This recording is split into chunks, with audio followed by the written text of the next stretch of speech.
শুভ সকাল সবাইকে জানাই। আমি ভোরবেলায় ফুল তুলতে যাচ্ছিলাম, আর দেখি খুব ক্যাঁ করে ডাকছে। আমি বলি কী ডাকছে? এবার দেখি মাঠে অনেক সোনালি কালার ব্যাঙ, মাঠ ভর্তি। আমার দেখে দেখে সব জলে ঝাঁপিয়ে ঝাঁপিয়ে পড়ছে, আর খুব চেঁচিয়ে চেঁচিয়ে ডাকছে। কালকে অনেক ঝড় জল হয়েছে তো, মাঠে জল জমে গেছে, এত জল জমে গেছে যে ব্যাঙ অনেক অনেক ব্যাঙ এসেছে। ব্যাঙগুলো ডাকছে, ডাকাডাকি করছে খুব। আমি দেখে তো এত ব্যাঙ কোনোদিন দেখিনি।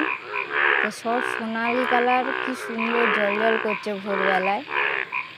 ভোরবেলা খুব সুন্দর ডাকাডাকি করছে, ডাকটা আমার ভালো লাগলো, তাই ফোনে বন্দি করে নিলাম। অন্ধকার ছিল তো, ফোনটা হাতে করে নিয়ে গেছিলাম, আলো জ্বেলে গিয়েছিলাম ফুল তুলতে ভোরবেলায়। তো দেখি খুব সুন্দর ডাকাডাকি করছে, মাঠে অনেক জল জমেছে আর সোনালি কালার।